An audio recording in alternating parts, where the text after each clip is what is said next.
Folks, you've probably heard the name Jeffrey Epstein a million times. The guy who used his wealth and his power to weave a criminal web across the world, trapping some pretty big names in it. But today, we're not just talking about Jeffrey Epstein, we're focusing on a key player in this story, someone considered just as guilty, if not more so in some ways. Yes, the woman you see on screen is Ghislaine Maxwell. She wasn't just Epstein's ex-girlfriend, she was the mastermind behind it all, the one who pulled the strings. We uncovered all of Epstein's dirty deeds, and even though she was a woman, what he did to other women and young girls is beyond human understanding. On social media, people often claim that Jeffrey Epstein actually worked for Israel as an agent for the intelligence agency Mossad, and whenever these claims are investigated, every lead, every single path ends up pointing back to this woman, Ghislaine Maxwell.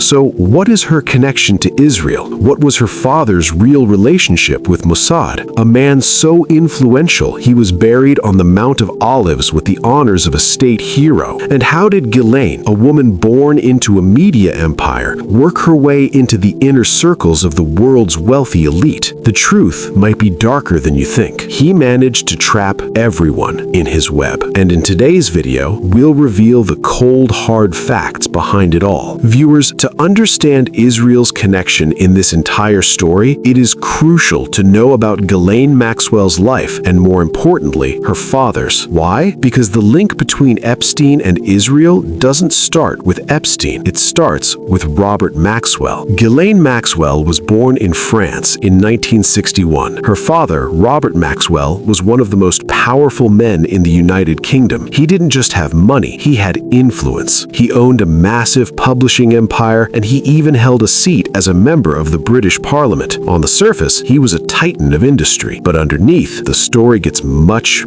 more complicated. It happened just like that. He became obsessed with building connections with the most powerful people on Earth. Now, here is the twist that forms the very foundation of the ties between Epstein, Maxwell, and the State of Israel. Robert Maxwell was always known to be ethnically Jewish, but despite living in Britain, he spent his entire life strongly supporting the State of Israel. This support, it wasn't just about the money, it wasn't just about the wealth. It is alleged that Robert Maxwell used his entire media empire to promote Israel's narrative, working silently and effectively in Israel's favor. He wasn't just a businessman, he was a shaper of truth. He made heavy investments, but that's not the whole story. Many investigative journalists and intelligence agencies around the world claim that Robert Maxwell was actually a major spy for Israel's secret agency Mossad. Some even called him a super spy. This claim gets even stronger when we look at Maxwell's mysterious death in 1991 and the strange events that followed. Friends, in 1991, news suddenly broke that shocked the world. Robert Maxwell had fallen off his own ship, the Lady Ghislaine, and drowned. Just like that, a man who knew too much was gone. He passed away, but many people say it wasn't an accident. They say it was murder and that secret agencies were involved somehow. But the real shock, that came after his death. Robert Maxwell's funeral didn't take place in the UK. Instead, he was buried in Israel. And it wasn't just any funeral. It was, for all intents and purposes, a state funeral. The Israeli Prime Minister was there. The president was there. The most powerful politicians in the country, they were all there. But most notably, 6 former and current heads of Israel's secret intelligence community stood by his grave. Think about that. Why would the leaders of Mossad gather to mourn a British businessman if he wasn't one of their own? The fact that all of Israel's top leadership and the heads of its most secret intelligence agencies attended the funeral of a British businessman, it tells you everything you need to know. It shows just how vital Robert Maxwell was to the State of Israel, and this is where the dots start to connect. People believe that after the father, the daughter followed, that Ghislaine Maxwell took up the mantle, working for Israel's interests, and later bringing Jeffrey Epstein into that very same mission. Almost immediately after her father's mysterious death, Ghislaine Maxwell vanished from the UK. She didn't just move, she started over in New York City. It happened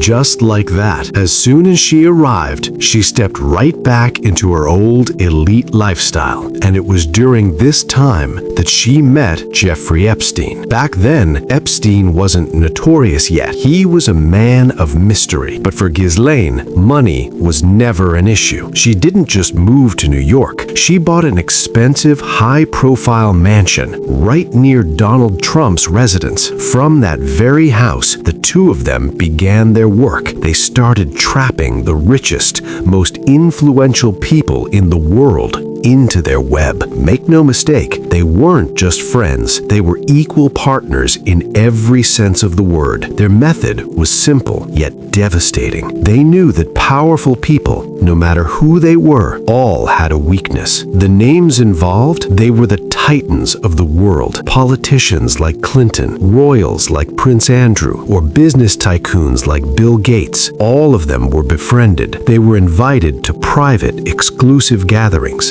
and then they were drawn into activities that made them easy to control. But here is the darkest part of the story. Ghislaine Maxwell's most disgusting role was supplying the girls. Since 1994, she was the one in charge. She was the one selecting and grooming young girls for Jeffrey Epstein. According to reports, Maxwell's job was cold and calculated. She had to find the vulnerable, the poor, and the forgotten. She was a predator in plain sight. She looked for middle-class girls, young girls who were desperate or just needed a little help. She would approach them, shower them with expensive gifts, and slowly, carefully gain their trust. She convinced them and their families that she could change their lives. And because she was a woman, the girls and their parents trusted her instantly. This is what they call grooming. She mentally prepared these girls, breaking down their defenses so that by the time they were introduced to Jeffrey, they couldn't say no. She was a master of psychological warfare,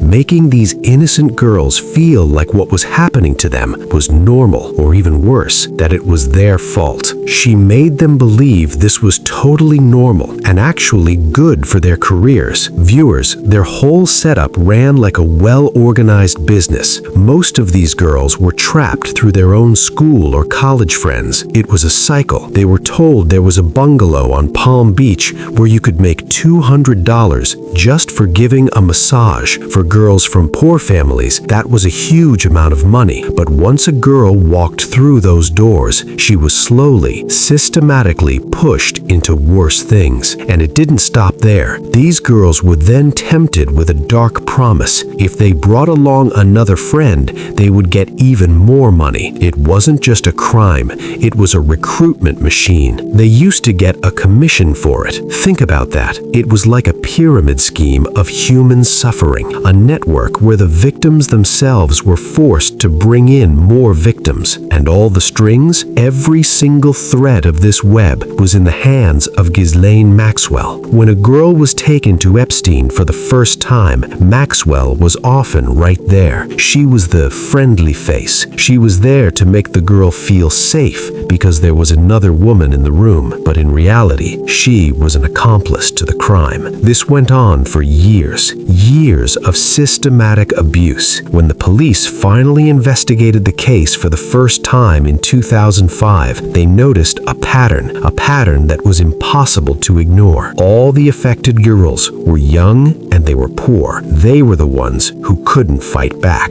She came from a world-renowned family, but because of Epstein's sheer power and his immense influence, he only received a slap on the wrist at that time. The case, it was buried. Meanwhile, Ghislaine Maxwell's name kept surfacing, popping up in deposition after deposition, yet somehow she managed to evade every single legal trap. But then came 2018. The Me Too movement gained momentum. The world began to listen. Old cases were ripped open, and the walls finally started closing in on Epstein. He was arrested, but as we all know, just a few weeks after his arrest, he died in his jail cell under very suspicious conditions. Officially, they ruled it a suicide, but the world had questions. But everyone smart knew there was a much bigger story behind it all. After Jeffrey Epstein died, the entire world's attention shifted to one person, Ghislaine Maxwell. People knew that whatever secrets Epstein took to his grave were now buried deep in this woman's heart. After Epstein's death, Ghislaine Maxwell panicked. She knew it was only a matter of time before they came for her. She went underground, but in 2020, the FBI finally tracked her down at a secret, secluded hideout. She was dragged into court. She tried to play the victim, but the evidence told a different story. In that courtroom, it was proven once and for all